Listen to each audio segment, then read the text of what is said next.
시편 124편과 125편 말씀을 살펴보도록 하겠습니다. 15편의 성전 순례 시편 중 2편을 소개합니다.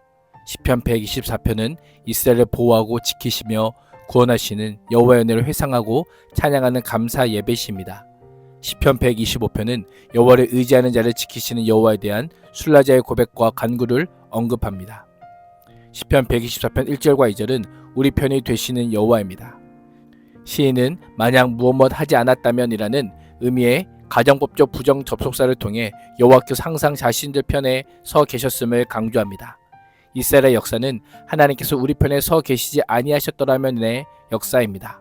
하나님의 도우심은 400년 노예살이와 출애굽, 광야 40년의 여정과 가나안 입성과 정복, 사사시대와 왕정시대 등 이 모든 것이 하나님께서 이스라엘 편에 서 계셨기에 가능했던 일입니다. 하나님의 도우심과 은혜가 아니면 이스라엘의 존재는 물론 이스라엘의 생각조차 할 수 없을 정도입니다. 우리 편이 되셨다라는 것은 문자적으로 우리를 위해 존재하신다라고 하는 의미입니다. 시인은 2절에서 동일한 내용을 다시금 반복합니다. 만일 여호와가 우리 편이 되지 않으셨다면 사람이 우리를 대항해 일어났을 때에 어떠했을지를 생각해 보자라고 합니다. 반문의 형식을 지닌 동일한 질문을 2번이나 반복하므로 하나님께서 만약 함께하지 않으셨다면 얼마나 비참한 일이 벌어졌을지에 대해 이스라엘 백성에게 깊이 각인시킵니다. 다윗과 이스라엘 백성은 성전을 오르며 이 시를 묵상하고 찬양했습니다. 우리는 하나님 앞에 나올 때 무엇을 묵상하고 있습니까?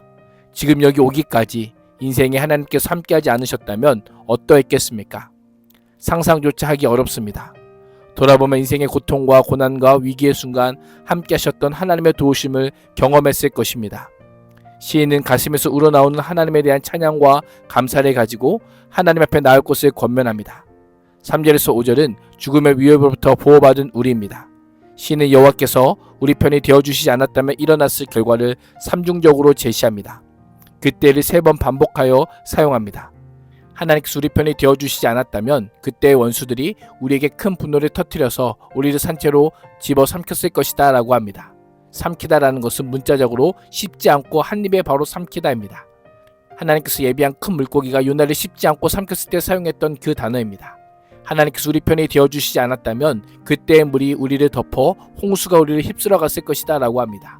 시내라는 단어는 건기에는 말라있다가 우기가 되면 급격히 불어나 계곡에서 빠르게 흐르는 급한 물을 가리킵니다.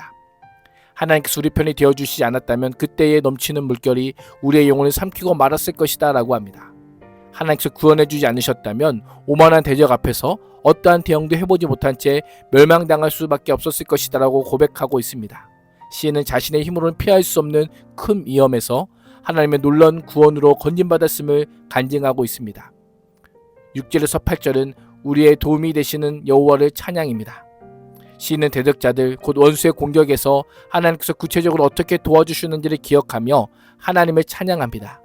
우리를 내주어 그들에 의해 씹히지 아니하게 하신이라고 하는 것은 문자적으로 우리를 먹잇감으로 주지 않게 하신이라고 하는 의미입니다. 고대 전쟁에서 승리한 국가는 패배한 국가에 대해 동정심이 없었습니다. 패전국의 재산과 백성, 짐승, 소유를 보기 좋을 대로 마음대로 약탈했습니다. 시인은 대적의 공격을 사나운 짐승의 이로 묘사하여 이스라엘의 강도기에 의해 처절하게 멸망당할 위기에서 하나님께서 구원해 주셨음을 찬송합니다. 7절은 우리 영혼 곧 우리 목숨이 사냥꾼들의 올무에서 벗어난 새처럼 되었지만 올무가 찢어져 우리가 벗어났다라고 고백합니다. 끊어짐으로 라고 하는 것은 산상조각 나다라고 하는 뜻으로 다윗은 하나님께서 올무를 완전히 박살내심으로 완전한 구원을 이루셨음을 강조하고 있습니다. 8절에서 날카로운 짐승의 이빨에서와 사냥의 올무에서 벗어나게 하신 분이 천지를 지으신 여호와이심을 선포합니다. 창조주 여호와께만 진정한 도움이 있음을 찬양하며 모든 것을 창조하신 하나님께서 자신의 편에 서서 도와주셨음을 선포합니다. 시편 129편 1절과 2절은 여호와를 신뢰하는 자들의 확신입니다. 시인은 여호와를 의지하는 사람은 시온과 같아서 흔들리는 일이 없이 영원히 서 있다라고 고백합니다. 의지하는 자라고 하는 것은 문자적으로 확신으로 가득한 자들입니다. 여호와에 대한 확신으로 가득하여 여호와 안에 서서 여호와로 인해 여호와 함께 사는 자들이 어떠한 일로도 흔들리지 않음을 선포하고 있습니다. 시온산은 하나님의 임재의 상징적인 처소로 성전이 있는 곳이요 영원하신 하나님께서 좌정하신 곳으로 여겨졌습니다. 이스라엘은 시온산을 하나님의 보호하심으로 영원 무궁토록 견고한 곳으로 생각했었습니다. 인생의 두려움과 불안함을 물리치는 비결이 무엇입니까? 더 많은 재산과 부와 명예가 아니라 시인은 여호와를 의지하는 것임을 선포합니다. 2절에서 시인은 많은 사람들이 예루살렘을 둘러 보호하듯이 여호와께서 자기 백성을 전능하신 두 팔로 지금부터 영원까지 감싸주심을 찬양합니다. 3절은 악인들에 대한 심판의 확신입니다. 하나님을 의지하는 사람들이 흔들리지 않고 견고할 수 있는 이유가 무엇일까요? 의인들이 너무 지쳐서 악인들이 내미는 죄악의 손을 붙들기 전에 원수를 파해 주실 것이기 때문입니다. 하나님께서 악인의 권세로부터 의인을 보여주시는 목적은 의인들로 하여금 죄를 범하지 않도록 하기 위함입니다. 역사의 주관자이신 하나님께서는 자신의 백성이 지닌 의와 성결함이 지키도록 하기 위해 죄인의 권세까지도 제어하시는 분이십니다. 4절과 5절은 마음이 정직한 자들을 돌보소서입니다. 여호와를 의지하는 자를 지키시는 여호와에 대한 자신의 신앙을 고백한 시인은 하나님께서 의롭게 행해 주실 것을 간구합니다. 여호와여, 선한 사람과 그 마음이 정직한 사람에게 은혜를 베풀어 주십시오. 비틀거리면서 굽은 길을 가는 자를 벌하실 때에 악한 일을 하는 자도 함께 벌받게 해주시오라고 간구하며 왜곡된 삶의 방식을 따라 걷는 자들은 하나님의 심판을 피할 수 없음을 확신하고 있습니다. 마지막으로 이스라엘에게 평강이 있을지어다라는 축복으로 마무리하고 있습니다.